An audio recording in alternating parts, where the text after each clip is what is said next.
Namasté. Petite lecture philosophique toujours. Donc, installez-vous confortablement, allongez. Vous pouvez fermer vos yeux, relâchez complètement votre corps de la tête jusqu'aux pieds. Puis restez conscient de tout ce que je vais vous dire. Restez focalisé sur ma voix. Transcender la pensée, au-delà du mental. La condition humaine, c'est d'être immergé dans la pensée. La plupart des gens restent toute leur vie prisonniers des limites de leur pensée. Ils ne dépassent jamais un sentiment de soi personnalisé, construit par le mental et conditionné par le passé. Tout comme en chaque être humain, votre conscience comporte une dimension beaucoup plus profonde que la pensée. C'est votre essence même. On peut l'appeler présence, attention, conscience inconditionnée. Dans les enseignements anciens, c'est le Christ intérieur ou votre nature de Bouddha. Découvrir cette dimension vous libère, ainsi que le monde de la souffrance que vous vous infligez, de même qu'aux autres lorsque le petit moi définit tout votre bagage et mène votre vie. L'amour, la joie, l'expansion créatrice et la paix intérieure durable ne peuvent pénétrer dans votre vie qu'à travers cette dimension inconditionnée de la conscience. Si vous reconnaissez, même par un instant, que les pensées traversant votre esprit ne sont que des pensées, si vous observez vos schémas réactionnels à mesure qu'ils se produisent, alors cette dimension émerge déjà en vous. C'est la conscience dans laquelle surviennent les pensées et les émotions. C'est l'espace intérieur intemporel où se déploie le contenu de votre vie. Le flux de la pensée a une force énorme qui peut aisément vous emporter. Chaque pensée se donne tellement d'importance. Elle veut attirer toute votre attention. Voici une nouvelle pratique spirituelle à votre intention. Ne prenez pas vos pensées trop au sérieux.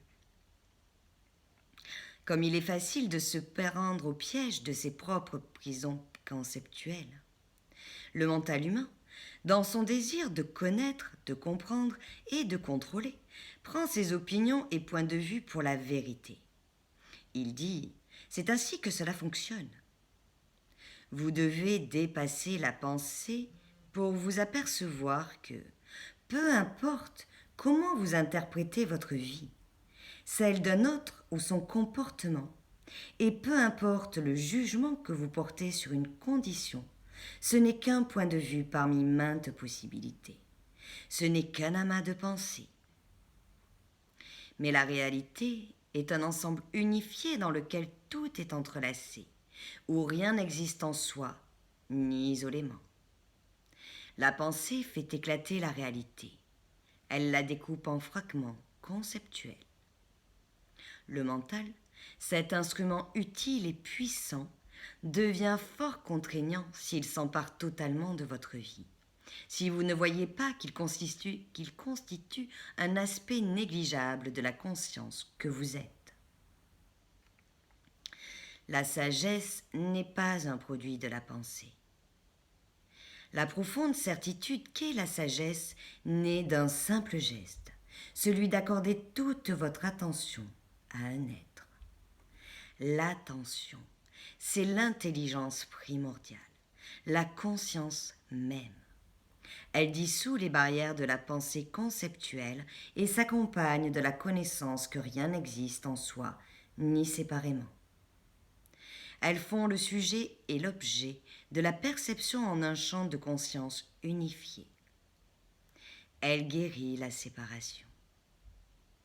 Chaque fois que vous êtes plongé dans la pensée compulsive, vous évitez ce qui est.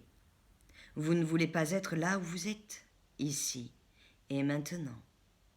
Vous êtes seulement dans votre tête. Les dogmes religieux, politiques, scientifiques naissent de la croyance erronée selon laquelle la pensée peut englober la réalité ou la vérité. Ils sont des prisons conceptuelles collectives. Le plus curieux, c'est que les gens adorent leurs cellules, car elles leur donnent un sentiment de sécurité et la fausse impression de savoir. Rien n'a infligé à l'humanité plus de souffrance que ces dogmes. Tout dogme finit tôt ou tard par s'effondrer, oui, car la réalité finit par révéler sa fausseté. Mais si l'on n'en voit pas l'illusion fondamentale, il sera remplacé par d'autres. Quelle est cette illusion fondamentale? L'identification aux pensées. Vous n'êtes pas votre corps, vous n'êtes pas vos pensées. S'éveiller sur le plan spirituel, c'est s'éveiller du rêve de la pensée. Le domaine de la conscience est trop vaste pour être saisi par la pensée. Lorsque vous ne croyez plus tout ce que vous pensez, vous sortez de la pensée pour voir clairement que le penseur n'est pas votre être essentiel. Comme le mental dépend de l'insuffisance, il est toujours avide d'avoir davantage. En vous identifiant au mental, vous tombez très facilement dans l'ennui et l'agitation. L'ennui signifie que le mental a faim de stimuli, de stimulation intellectuelle, et que son appétit n'est pas satisfait.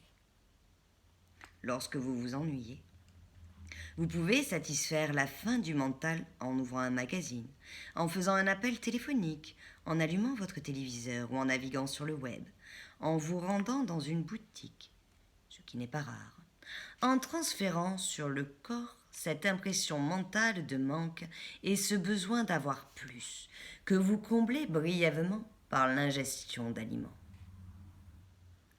Vous pouvez rester dans l'ennui et l'impatience, tout en observant ce sentiment d'ennui et d'impatience. Lorsque vous portez votre conscience sur ce sentiment, il s'entoure soudainement d'espace et de calme, pour ainsi dire. D'abord un peu, puis, à mesure que grandit ce sentiment d'espace intérieur, l'ennui diminue en importance et en intensité. Ainsi, même l'ennui peut vous enseigner qui vous êtes et qui vous n'êtes pas. Vous découvrez que cette personne qui s'ennuie n'est pas votre nature essentielle. L'ennui n'est qu'un mouvement d'énergie conditionnée qui vous habite. Vous n'êtes pas non plus cette personne en colère, triste ou craintive. L'ennui, la colère, la tristesse ou la peur ne sont pas à vous. Ils n'ont rien de personnel. Ce sont des états d'esprit. Ils vont et ils viennent. Rien de ce qui va et vient n'est vous. Je m'ennuie. Qui sait cela? Je suis en colère, je suis triste, j'ai peur. Mais qui est cela? Vous êtes le fait de connaître et non l'état connu. Tout préjugé implique l'identification au mental. Il signifie que vous ne voyez plus l'autre humain, mais seulement l'idée que vous en avez. Ramener à un concept la vitalité d'un autre humain constitue déjà une forme de violence. Si elle n'est pas enracinée dans la conscience, la pensée devient égoïste et dysfonctionnelle. L'ingéniosité dépourvue de sagesse est extrêmement dangereuse et destructrice. C'est l'état actuel de la majeure partie de l'humanité. L'amplification de la pensée par la science et la technologie, ni bonne ni mauvaise en soi, est-elle aussi devenue destructrice car, souvent, la pensée initiale n'est pas enracinée dans la conscience. La prochaine étape de l'évolution humaine consistera à transcender la pensée. C'est notre tâche urgente. Cela ne veut pas dire cesser de penser, mais tout simplement ne pas être identifié à ces pensées, ni possédé par elles. Sentez l'énergie de votre corps intérieur. Le bruit du mental ralentit alors ou cesse immédiatement. Sentez-la dans vos mains, vos pieds, votre abdomen, votre poitrine. Sentez la vie que vous êtes, la vie qui anime ce corps. Ce corps devient alors une ouverture. En quelque sorte, il donne accès à un sentiment plus profond de vitalité, sous les émotions fluctuantes et l'activité mentale. Il y a en vous une vitalité que vous pouvez sentir de tout votre être et non uniquement dans la tête. Chaque cellule vit dans cette présence qui vous dispense de penser. Cet état n'exclut pas la pensée si elle est nécessaire à des fins pratiques.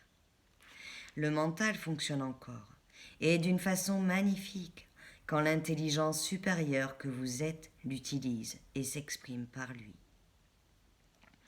Vous ne l'avez peut-être pas remarqué, mais de brèves périodes de conscience sans pensée se produisent déjà d'une manière naturelle et spontanée dans votre vie. En vous livrant à une activité manuelle, en traversant une pièce, en attendant au comptoir de la ligne aérienne, vous pouvez être si complètement présent que les parasites mentaux habituels se calment pour laisser place à une présence sans conscience. Vous pouvez aussi regarder le ciel ou écouter quelqu'un sans faire de commentaire mental intérieur. Vos perceptions deviennent claires comme du cristal, limpides et dépourvues de pensée. Pour le mental, cela ne compte pas, car il a d'autres chats à fouetter. De plus, comme ce ne sont pas des moments mémorables, vous ne les avez pas remarqués. En réalité, c'est ce qui vous arrive de plus important. C'est le début du passage de la pensée à la présence consciente. Acclimatez-vous avec aisance à l'état de non-savoir. Il vous permet de dépasser le mental. Il essaie toujours de conclure et d'interpréter, craignant de ne pas savoir. Ainsi, lorsque vous êtes à l'aise dans le non-savoir, vous dépassez déjà le mental. De cet état surgit alors une certitude plus profonde, non conceptuelle. La création artistique, le sport, la danse, l'enseignement, l'aide aux personnes. La maîtrise de n'importe quel champ d'activité implique que le mental n'est plus engagé, ou du moins, qu'il occupe une place secondaire. Il devient une force et une intelligence plus grandes que vous, et pourtant essentiellement uni à vous. Il n'y a plus de processus décisionnel. La bonne action s'exerce spontanément, sans que vous en soyez l'acteur. La maîtrise de la vie est le contraire du contrôle. Vous vous alignez sur la conscience supérieure, qui agit, parle et effectue le travail.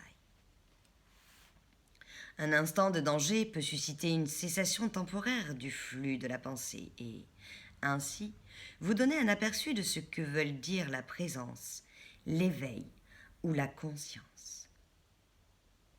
La vérité dépasse largement ce que le mental peut comprendre. Nulle pensée n'englobe la vérité. Au mieux, elle peut l'indiquer. Par exemple, celle-ci. Toutes choses sont intrinsèquement une. C'est là une indication, non une explication. Comprendre ces paroles, c'est sentir au fond de vous la vérité qu'elles indiquent.